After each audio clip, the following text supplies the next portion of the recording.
Hi children, good evening. Now we are going to see the video lesson, that is 7 in the same chapter, diversity in living organisms.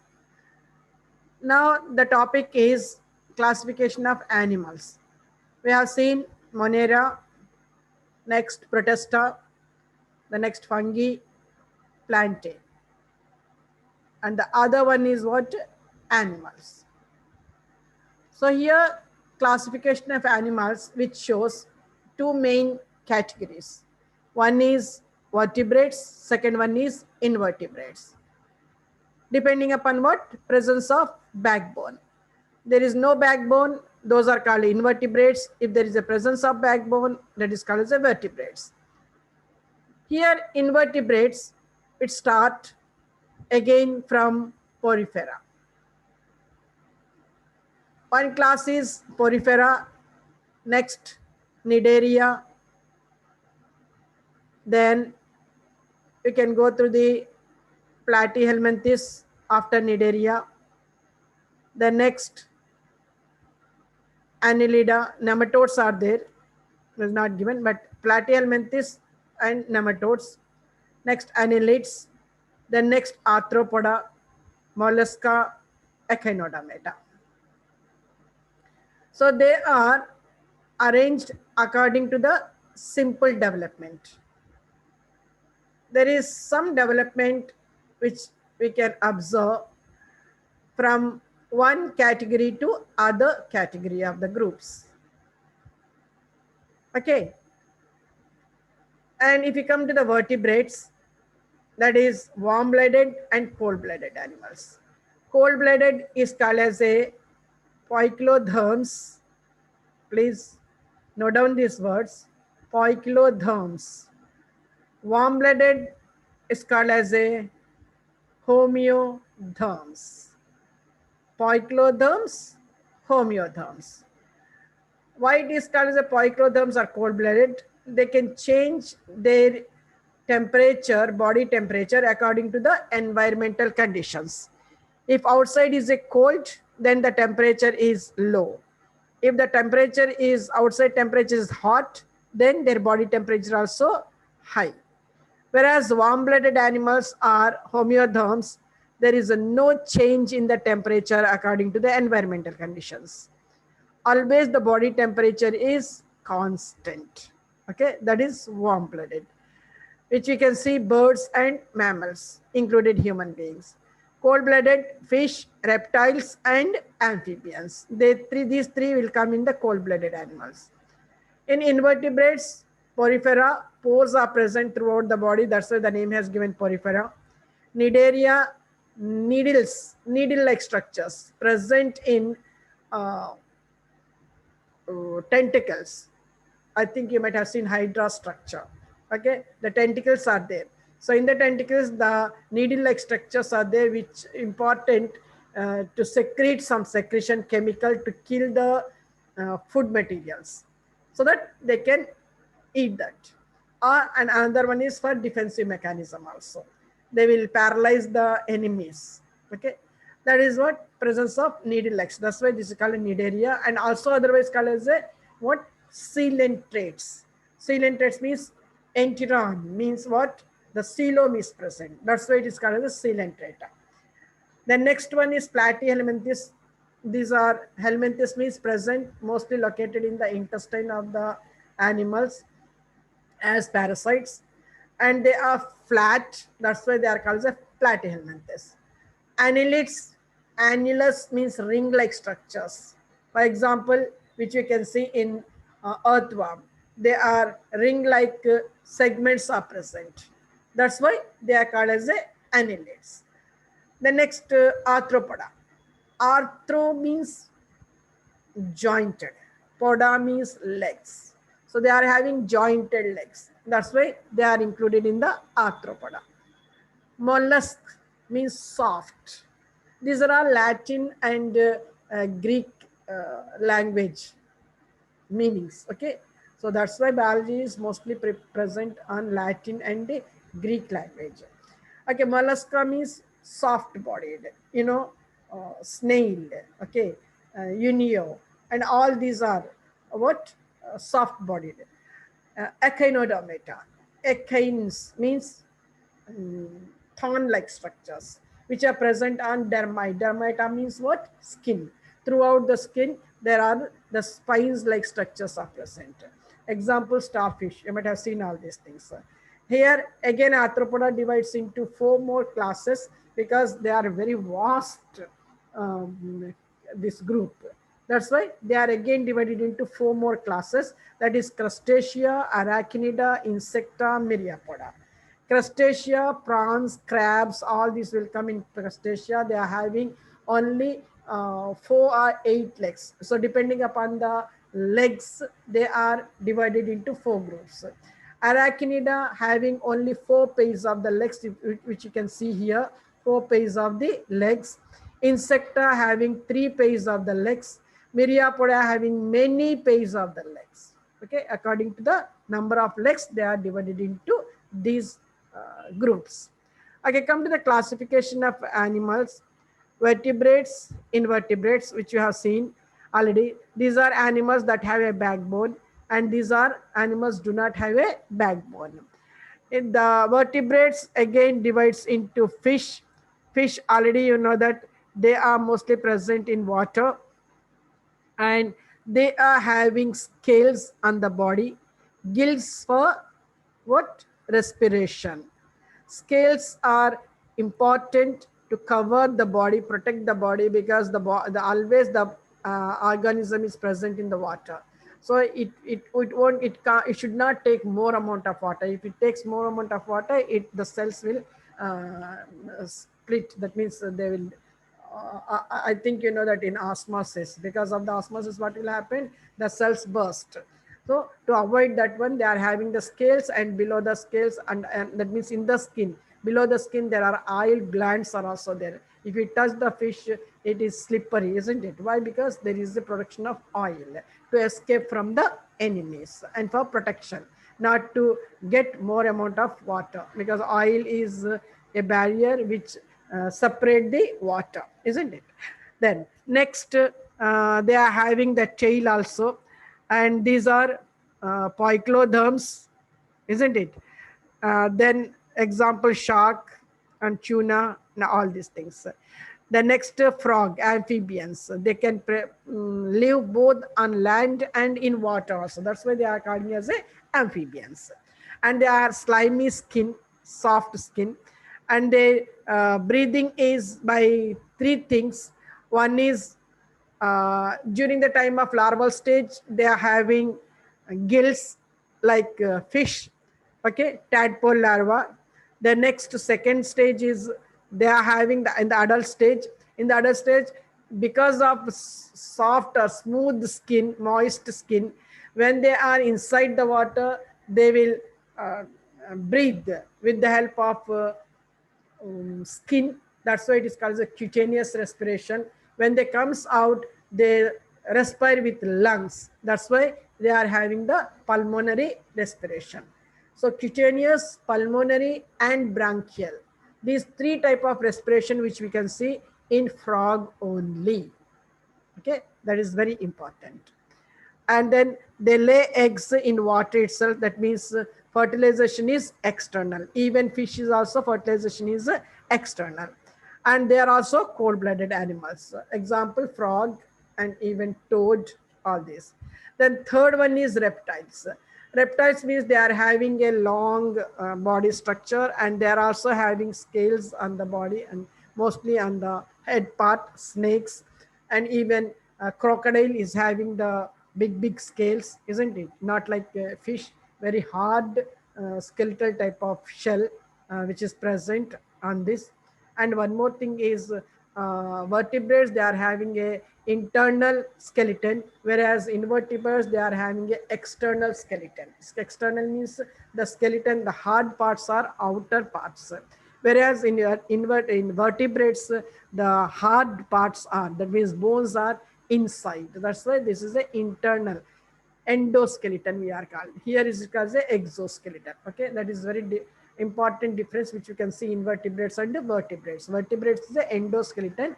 invertebrates exoskeleton. Okay, come to the point for reptiles. They are mostly on dry land. They are present. Some are in the water, aquatic also. Scales are present. They also lay eggs. Okay, and then the body is some reptiles. They may not have legs also, isn't it? Example: snakes, limbless, and some are hard shells like crocodiles. Even some other reptiles, they crawl on the walls because of having cushions below the feet, that is called ampullae, to crawl on the this one on walls. And you can see camouflage means changing the color according to the background. Example, chameleon. All these are what present in the reptiles. Next one is birds. Birds are nothing but they are having the feathers, isn't it? And these feathers are helpful to fly. And the feathers, the wings, which are important for flying. Another one is birds are having a nice adaptation to fly, having feathers, having wings, having flight muscles. And another one is the body bones are filled with air. There is no bone marrow in birds, so that the weight of the bird is light to fly. Another one is some organs are also absent in that. Example, urinary bladder, which is absent in birds. That's why the bird is having lightweight. Okay, and even having the beak, no jaws, and that's all. These are the adaptation of the birds. And like that adaptation of fish also there, just you collect and write the adaptations of the fish and adaptations of the birds, which can have their different habitat. And the mammals, already you know that mammals are having two pairs of the legs, that means four limbs and hind limbs. Whereas in the birds, forelimbs are converted into wings. Here, all the forelimbs are normal, and they are having, they are homeoderms. Even birds are also homeoderms. They are having body temperature constant. Then they are present, the mammals are having mammary glands to feed the young ones. That's why they are called as the mammals. Some are having tail for prehensile. The body is covered by means of feathers, skin, hair, and they are having hooves, horns, nails. These are all hair. These are all dead parts. They don't have any life in that. Okay, but they are important for defensive mechanism. Okay, and these birds and mammals, they both are fertilized inside. So internal fertilization takes place in these organisms. Okay, and come to the protozoans, which we can see protozoa, primitive type, flatworms, already I have told you, echinodermata, arthropoda, mollusca. Go through the characters properly. Classification animals, which are eukaryotes, multicellular, heterotrophic, because they depend on others for food. There is no cell wall in that, and they are having mobile activity. That means movement is there, and classified according to the different things. What are the differentiation things means? Food materials, taking food materials, presence of characters, and all. First of all, you can see the sponges, porifera. Multicellular, body of sponges is loose. Aggregation of cells means all the cells are closure, so there is no tissue formation even though it is a multicellular. Still there are cellular organization only. It is very, very important. Okay, and pores, canals, and chambers are present. These are the pores and the canals and the chambers are present.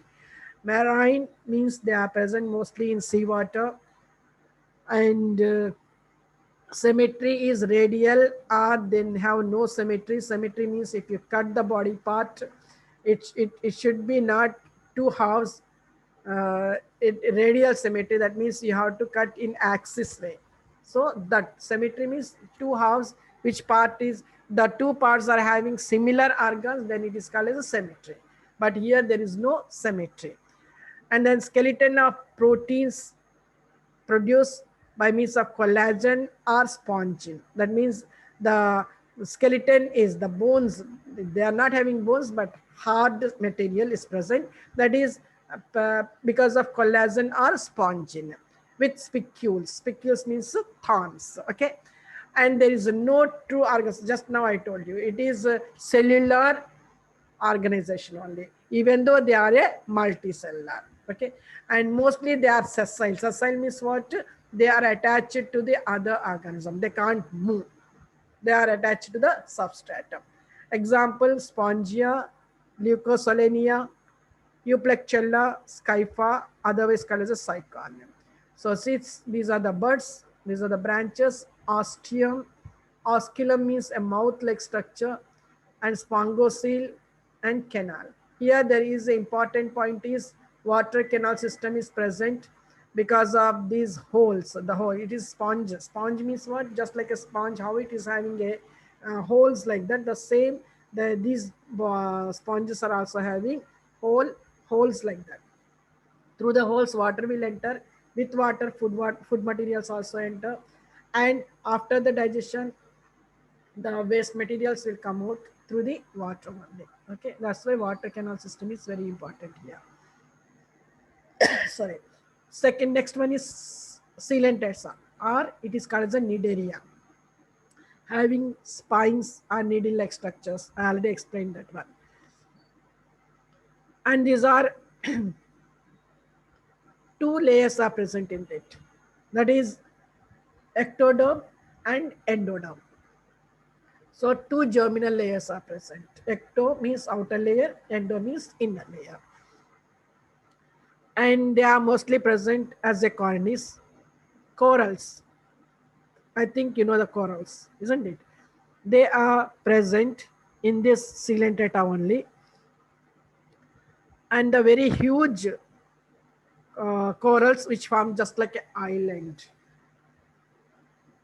Corals means, I think you might have seen in fish aquarium, we use it to put for decoration. Mostly these corals are for decoration. And also the corals are important to give the whitewash calcium, because corals are nothing but calcium carbonate. Okay. And general characters, already I told you, coelenterata is classified by two basic body forms. One is polyp, that is sessile, that means attached one, there is no movement. And medusa, it will be movement. It shows movement. Medusa, can you see here? Medusa. And have only one body opening, that is here hypostome we called. This is the mouth, but we are not calling mouth, it is called as a hypostome. And polyp is radial symmetrical, okay, and having longitudinal oral aboral axis like this. But here not given, this is the one. And the mouth is free end, having tentacles. These are the tentacles. These tentacles are important for collecting the food materials. And after collecting the food material, they will throw inside the mouth. And from the mouth, there is a gastrovascular canal is present, cavity is present, and there some secretions are takes place. So the digestion will completed here. Okay. And then they are having the enteron or gastrovascular cavity. This is the very important point in the coelenterata. And one more thing, coelenterates are what? Tissue formation organisms, whereas porifera is only cellular formation, even though it is a multicellular. But here, first tissue formation, which we can see in the where coelenterata. Okay, examples are hydras, jellyfish, corals, sea anemones. These are the examples. And aquatic, they are hollow sac-like structure, single opening. Already we have done. So these are the same thing, just go through the characters. And corals, these are the corals. I think you might have seen this one, isn't it? There are different colors are there. So they are for decoration and for aquarium. We use these other things. And this is the Great Barrier Reef, which is in Australia, world's largest living structure in the corals. And because of the corals only, they form as a small islands. We are thinking that is island. It is not island. It is a modification of coral. Big coral will form like a land. Okay, that is nothing but what islands. It form as a island. Okay, so go through this one and then read properly all the characters, because this is very important, and write differentiation in between these sponges and coelentrates. Okay, take care. Bye. Do read 2 or 3 times to get the points.